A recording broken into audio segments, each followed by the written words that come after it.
पाकिस्तान में किसी शख्स की जो इज़्ज़त करने का एक स्टैंडर्ड है वो उसकी दौलत की बेस पे जो किया जाता है, उसके पास जितनी वेल्थ है, जिसका जितना पैसा है उसके पास, उसकी बेसिस पे जो है लोग किसी की रिस्पेक्ट करते हैं, किसी को वैल्यू करते हैं, किसी को वेटेज देते हैं।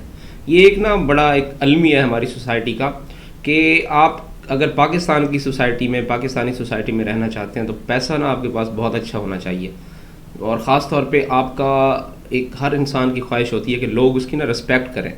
तो उस रिस्पेक्ट को मेंटेन करने के लिए आप लोग वेल अवेयर हैं, आप सबको पता है कि पैसा अगर आपके पास है तो सारे ही आपकी इज़्ज़त करेंगे।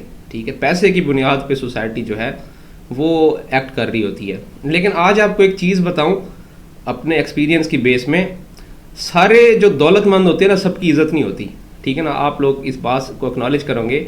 यहाँ पे मैंने देखे हैं कि बहुत अच्छे जो हेयर ड्रेसर्स होते हैं, जैसे ये जो नाई लोग होते हैं, ये बड़े बड़े सैलून्स बना के डेली का लाखों रुपए कमा रहे हैं लेकिन सोसाइटी वाले इनकी इज़्ज़त नहीं करेंगे। लिटरली आपको बता रहा हूँ, सोसाइटी इनकी इज़्ज़त नहीं करेगी। मैं आपको ऐसे बहुत सारे लोगों के ऐसे स्किल्स बता सकता हूँ जो सोसाइटी उन स्किल की बेस पे वो बंदा जितना भी पैसा कमा ले उनको कभी अप्रिशिएट भी नहीं करेगी, उनको रिस्पेक्ट भी नहीं करेगी। आप देखेंगे किसी भी महफिल के अंदर ये लोग जब जाते हैं तो इनको कोई रिगार्ड नहीं करता, कोई इनको खड़ा होकर सलाम नहीं करता, कोई इनको जो है हाथ नहीं मिलाता। सर्टन ऐसे मतलब यहाँ प्रोफेशन है बहुत सारे देख लें उनकी इतनी रिस्पेक्ट नहीं होती। तो यहाँ पे जो है दौलतमंद की भी रैंकिंग होती है, एक स्पेसिफिक कैटेगरी का दौलतमंद है उसकी जो है अच्छी रिस्पेक्ट होगी, उसको देखा जाएगा कि ये वाकई ठीक बंदा है। अब इस कॉन्टेक्स्ट में देखें तो जो लोग ई कॉमर्स कर रहे हैं इनकी बड़ी अच्छी खासी रिस्पेक्ट होती है। इनका जो लैपटॉप साथ लग जाता है ना, लैपटॉप साथ लगने से इनकी बड़ी इज्जत होती है। ये जब किसी कोने खुदरे में बैठ के लैपटॉप पे लगे होंगे और इनकी साथ गाड़ी भी खड़ी होगी, साथ में लश इनका माहौल होता है, पैसे की इनको टेंशन नहीं होती। ठीक है, मतलब जो प्रॉपर ई कॉमर्स करते हैं मैं उनकी बात कर रहा हूँ। तो इंस्पिरेशन सबको आती है, इंस्पिरेशन भी आती है, जेलसी भी बहुत आती है। मतलब जो ऑलरेडी सोसाइटी के दौलतमंद लोग होते हैं जिनके पास पैसा होता है और वो लीगल या इलीगल वे में जिस तरह भी उन्होंने दौलत इकट्ठी की है, उनके लिए एक चैलेंज होता है, इसको एक्सेप्ट उनका माइंड नहीं कर रहा होता। ऐसे लोग जो है बिल्कुल भी इनको आउटसाइडर के तौर पे देख रहे होते हैं, जेलसी फील कर रहे होते हैं, तो हजम नहीं हो रहा होता। बहुत सारे लोग हजम नहीं करते कि यार एक बंदा है उसके पास अच्छी गाड़ी भी है, उसके पास जो है बाकी सारी वो फैसिलिटीज़ हैं जो उस बंदे के पास हैं, उसका लाइफस्टाइल भी बड़ा कमाल है, टाइम भी उसके पास अच्छा खासा होता है, वो ट्रैवल भी बहुत कर रहा होता है। तो हम लोग जब ट्रैवलिंग कर रहे होते हैं तो मैं तो कोशिश करता हूँ कि मैं कभी भी जो है अपनी ये चीज़ें पब्लिश नहीं कर रहा होता। एक माइंड में वैसे फील हो रहा होता है कि नहीं करनी चाहिए। बहुत सारे ज़रूरी नहीं होता कि हर बंदा जेलस हो, बहुत सारे लोग जो होते हैं सोसाइटी के महरूम लोग होते हैं उनको वैसे पेन फील होती है, उनको पेन महसूस होती है। ये एक इंसानी इंस्टिंक्ट है, ये उनकी जेलसी नहीं है, ये इंसानी इंस्टिंक्ट है। जो भी मुश्किल हालात में बंदा है, कोई मुश्किल फेस कर रहा है, वो अगर किसी अपने साथ वाले इंसान को, पड़ोसी को, सोसाइटी के बंदे को एक अच्छे लेवल पे देखता है तो फिर उसको अपनी महरूमी का एहसास होता है। तो इसीलिए मैं कोशिश करता हूँ, मैं इन चीज़ों को पब्लिश नहीं करता। मतलब मेरी पूरी कोशिश होती है कभी दिल कर भी जाए तो ऐसी चीज़ जिसमें ना कोई लग्जरी चीज़ शो ना हो रही हो, मैं उसको ट्राई करता हूँ कि अप्रोच करूँ। तो फिर ये मैं बात वापस अपने टॉपिक पे आता हूँ। फिर ई कॉमर्स वालों को ये एज ज़रूर होता है इसमें अब बहुत सारे लोग इनको बहुत एप्रिसिएशन बहुत होती है। ठीक है, जेलसी होना एक अलग चीज़ है। जो अमीर लोग ऑलरेडी सोसाइटी में होते हैं उनको थोड़ा सा खटक रहा होता है कि यार ये कहाँ से निकल के आ गए हैं हमारे मुकाबले में। लेकिन जो एक नॉर्मल लेवल के लोग होते हैं, जो उनसे छोटे लेवल के लोग होते हैं, वो प्रॉपर रिस्पेक्ट करते हैं और उनकी नज़र में ये होता है कि यार ये कोई ऊपर की चीज़ है। ये लोग लैपटॉप यूज़ करते हैं, पढ़ी लिखी जो है ना वाइब आती है। लैपटॉप आपके पास है, कंप्यूटर है, आप आईटी से पैसा एक्सट्रैक्ट कर रहे हैं, ठीक है, ऑनलाइन पैसा एक्सट्रैक्ट कर रहे हैं, तो आपका एक इमेज जो है डेवलप हो जाता है। ये आपको एज ज़रूर रहता है सोसाइटी में। फिर आपकी रिस्पेक्ट आना शुरू हो जाती है, लोग आपको एक्नॉलेज करता है। आल्दो मैं इस एक्नॉलेजमेंट को, हम अपना बुरा वक्त देखते हैं, हम अप्रिशिएट हर उस बंदे को करते हैं जो उस वक्त में हमारे साथ था। इस वक्त में तो ज़ाहिर बात है हर बंदा अटैच होने की कोशिश करता है, हर बंदे को अच्छा लगता है कि वो एक सक्सेसफुल बंदे के पीछे खड़ा हो, उसके साथ रहे, उसकी फ्रेंडशिप सर्कल में है। लेकिन हम अप्रिशिएट उन लोगों को करते हैं जो मुश्किल वक्त में एक साथ खड़े होते हैं। मुश्किल वक्त में खड़े होने वाले लोगों को कभी भूलना नहीं चाहिए। आप लोग एक बात नोट कर लीजिए, ये माशरा, ये सोसाइटी, इंसान की ज़ात, ये सारा कुछ फ़ना है, इसको फ़ना हो जाना है, ख़त्म हो जाना है। ये जो दौलत है ये कुछ पल की है। यूँ समझ लें कि हज़रत अली का एक कौल है कि अनकरीब जो है ना मौत आ पड़ेगी और हमको ऐसा महसूस होगा कि हम एक ख्वाब से बेदार हो गए हैं। तो ये ख्वाब एक चल रहा है। आपके जो वो लोग जो आपकी मुश्किल वक्त में आपके साथ खड़े होते हैं, उनको बहुत रिगार्ड करना चाहिए आपको।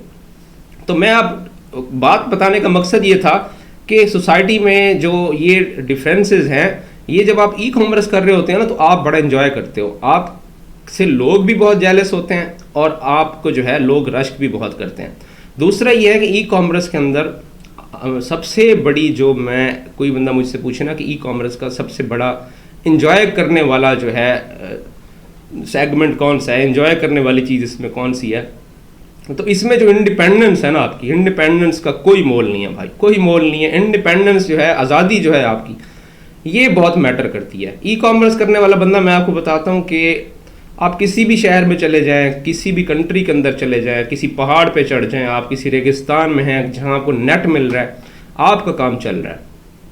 मतलब हम 10-10 दिन के, 12-12 दिन के टूर्स करने, उन टूर्स के में जो है हर तरह से एंजॉय करना और एंश्योर क्या करना, नेट मिलता रहे बस, ठीक है। कहीं किसी और सिटी में गए हैं, किसी पहाड़ों पे चले गए हैं, तो हमारी सर्च क्या होती है कि भाई नेट कहीं से मिले और हमारा काम चलता रहे बस, नो प्रॉब्लम। हम यहाँ महीना भी बैठे रहेंगे, हमें रोज़गार का मसला नहीं है, हमारे पैसे बनते रहेंगे, हमें पैसों की टेंशन नहीं है, हमारा मसला इंटरनेट है। तो इंटरनेट फिर उस हिसाब से मैनेज भी करते हैं।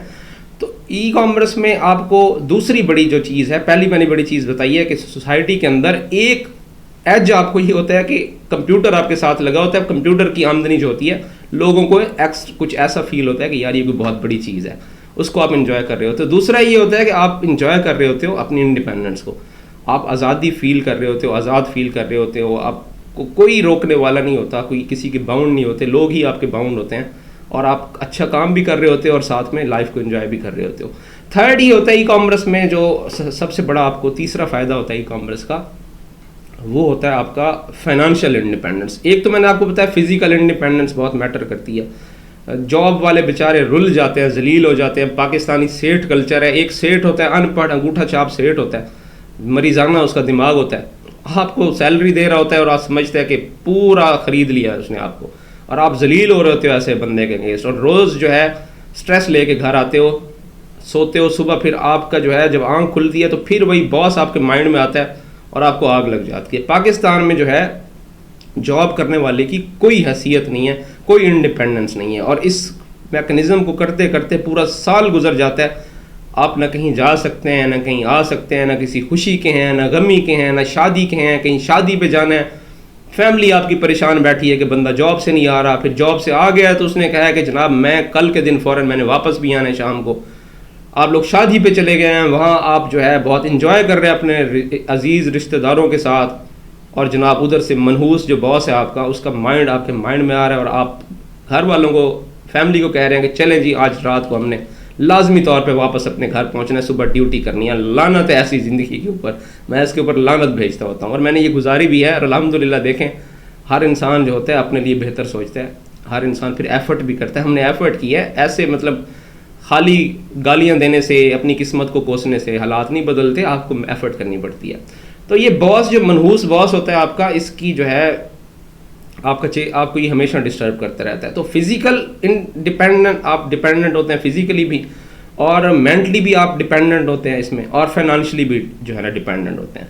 फिर आपको एक लिमिटेड बजट के अंदर ज़िंदगी गुजारनी पड़ती है। बॉस जो तनख्वाह देता है पूरे महीने का बजट उसमें सेट करना है। ख़ासतौर पे छोटे बच्चे हैं तो यार दिल दुखता है कि बच्चा कोई चीज़ आपको कहे कि ले दें और आपके पास पैसे ना हो। तो आपको फाइनेंशियल जो इंडिपेंडेंस है ना, थर्ड, ये बहुत ई कॉमर्स के अंदर आप इसको एंजॉय करते हैं, बहुत एंजॉय करते हैं। मतलब आपको जितने भी आपके हल मसले मसाइल होते हैं, लाइक शादी आ गई है किसी की, आपको कोई टेंशन नहीं है, कर डालें शादी। कहीं पे कोई घर बनाना पड़ रहा है आपके लिए, कोई मसला नहीं है, बना डालें घर, नो प्रॉब्लम। कोई इमरजेंसी किसी हॉस्पिटल में किसी रिश्तेदार को एडमिट करना है या फैमिली मेम्बर को एडमिट होना है, नो प्रॉब्लम भाई, पैसे, ठीक है ना। कोई आपकी बच्चा पैदा होने वाला, डिलीवरी आ गई है, नो प्रॉब्लम, कोई टेंशन नहीं है, अभी पैसे की कोई मसला नहीं है, सारा सॉल्व हो जाएगा। इंडिपेंडेंस थर्ड जो है कि आपको इस फील्ड के अंदर जो सबसे ज़्यादा आप इंजॉय करते हैं थर्ड नंबर पे, वो आपकी फाइनेंशियल इंडिपेंडेंस है। आपको ई कॉमर्स इतना तगड़ा कर देता है कि आपके लिए फिर ये मसाइल जो है नहीं रहते। अगला पार्ट एक और मैं इसके ऊपर बनाऊंगा, आपको ना बहुत अच्छा जो है ना इसके